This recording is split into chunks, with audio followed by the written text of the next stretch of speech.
बिस्मिल्लाहिर्रहमानिर्रहीम। आज का जो नेक्स्ट हमारा टॉपिक है वो है मियोसिस। लास्ट क्लास में हमने माइटोसिस और मियोसिस का डिफरेंस पढ़ा था। इसमें हमने ये देखा था कि जो माइटोसिस है वो स्टार्ट होती है 2n से और जो एंड होता है वो भी 2n होता है, यानी कि जो उसके डॉटर सेल हैं उसके अंदर भी 2n ही होता है, यानी कि वो डिप्लॉयड होते हैं। जबकि जो आपका मियोसिस है वो 2n से n की तरफ जाता है, यानी डिप्लॉयड से वो हैप्लॉयड में जाता है। और इसमें दो डिवीजन होती है मियोसिस में, मियोसिस वन और मियोसिस टू। जबकि जो माइटोसिस है उसके अंदर एक ही डिवीजन होती है। और इसमें जो डॉटर सेल बन रहे हैं उनके अंदर क्रोमोसोम उसी तरह से, यानी कि 46 क्रोमोसोम है। जबकि जो मियोसिस है इसके अंदर 23 क्रोमोसोम जो डॉटर सेल बन रहे होते हैं। और इनसे जो डॉटर सेल ये बेसिकली कहाँ हो रही होती है, ये एग और स्पर्म के अंदर हो रही होती है, और ये जो है ये नॉर्मल बाकी बॉडी के सेल्स में हो रही होती है। और ये जहाँ पे ग्रोथ या रिपेयर हो रहा है वहाँ पे माइटोसिस हो रही होती है। सिमिलैरिटी दोनों में ये है कि ये डिप्लॉयड से स्टार्ट होते हैं दोनों, और डीएनए रेप्लिकेशन दोनों में ही होती है, क्योंकि उन्होंने प्रिपेयर करना होता है आगे, उससे आगे जो डॉटर सेल बनने होते हैं।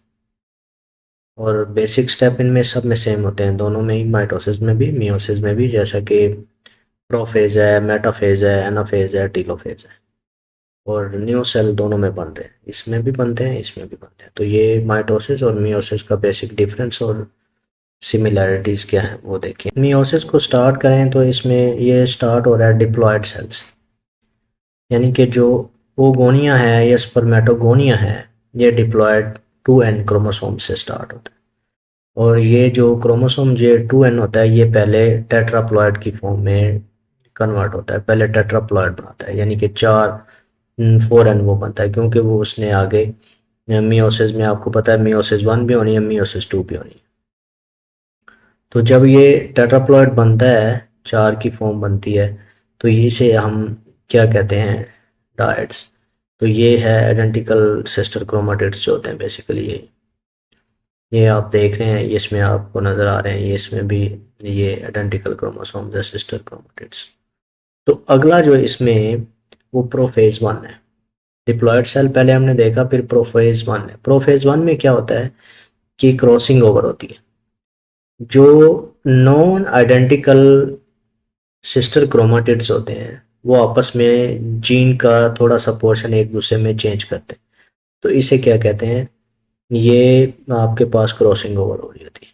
तो ये कियाज्मा बनता है यहाँ पे। ये जो बन रहा है आप देखें, ये पर्पल वाला इधर जा रहा है इसके साथ, और येलो वाला इसमें आ रहा है। तो ये जो नॉन सिस्टर क्रोमाटिड्स हैं ये आपस में डीएनए का पार्ट चेंज करते हैं, इसे कहते हैं हम क्रॉसिंग ओवर। तो ये टेट्राड की आपस में, ये चार जो टेट्राड हैं इनकी आपस में क्या होता है, क्रॉसिंग ओवर हो रही होती है। ये प्रोफेज वन में होती है। तो फिर आगे क्या होगा, मेटाफेज में जाके मेटाफेज वन के अंदर इनके साथ, ये टेट्राड के साथ स्पिंडल फाइबर्स अटैच होने चाहिए। और काइनेटोकोर वो है जहाँ पे ये अटैचमेंट हो रही है, ये वाला पोर्शन काइनेटोकोर है। तो ये स्पिंडल फाइबर्स इनके साथ जाके फाइबर से अटैच होना शुरू हो जाते हैं, और उसको जो होता है ना वो अलाइन करता है सेंटर में। मेटाफेजिक प्लेट इधर भी बनती है, यानी कि वो सेंटर में अलाइन कर देता है। इधर भी देखें आप, लाइन हो रहा है, इधर भी अलाइन कर देता है वो सेंटर। उसके बाद एनाफेज है, वो सेंटर से टूट जाता है। जो टेट्राड बना था वो दो उसमें टूट जाएगा, दो दो की फॉर्म में यहाँ पे टूटेगा, दो उधर चले जाएंगे, दो दूसरी साइड पे चले जाएंगे। जबकि जो माइटोसिस में हमने देखा था वो एक जो डबल था, जो सिस्टर क्रोमाटिड्स थे वो एक टूटता था दूसरे में चला जाता, दूसरा दूसरी साइड पे चला जाता। यहाँ पे चूंकि टेट्राड बनाया पहले, वो दो दो की फॉर्म में आइडेंटिकल एक अपोजिट पोल पे मूव कर सेंटर से टूट के। फिर आपके पास जो टीलोफेज है, टीलोफेज वन, उसमें क्या हो गया कि सेंटर से ये क्लीवेज फॉर हो गया, जिससे क्या होता है, साइटोकाइनेसिस का प्रोसेस स्टार्ट होता है। टीलोफेज में वो जो है बने हुए जो मूव किए थे वो अपोजिट पोल में चले जाते हैं, और उसके बाद वहाँ पे साइटोकाइनेसिस भी स्टार्ट हो जाती है। तो इसके बाद ये जो मियोसिस वन हुई है, ये यहाँ तक ये सारा प्रोसेस ये मियोसिस बन के।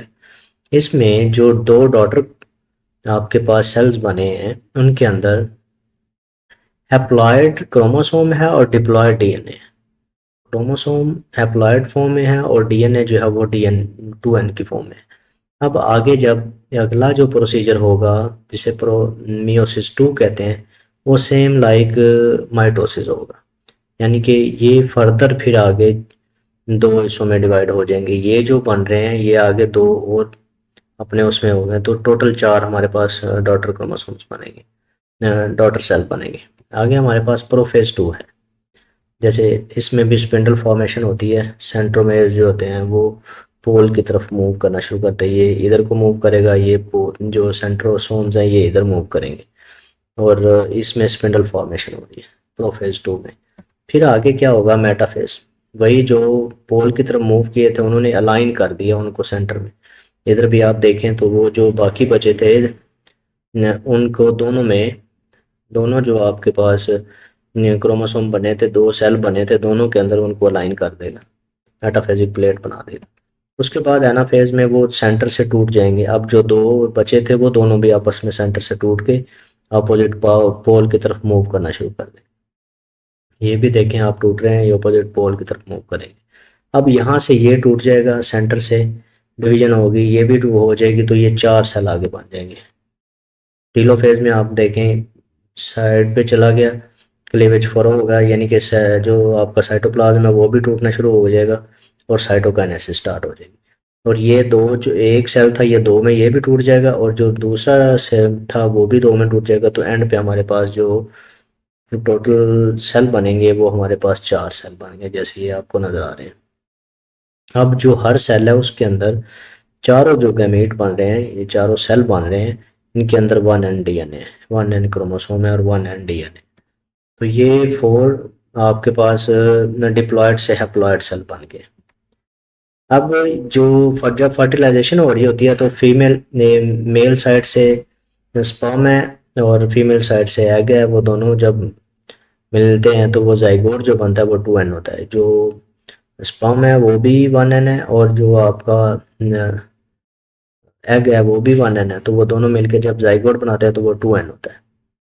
तो ये प्रोसीजर था ओवरऑल हमारे पास मियोसिस का। तो इसको माइटोसिस मियोसिस में डिफरेंस देखा, फिर आगे इनकी स्टेजेस देखी। Thank you.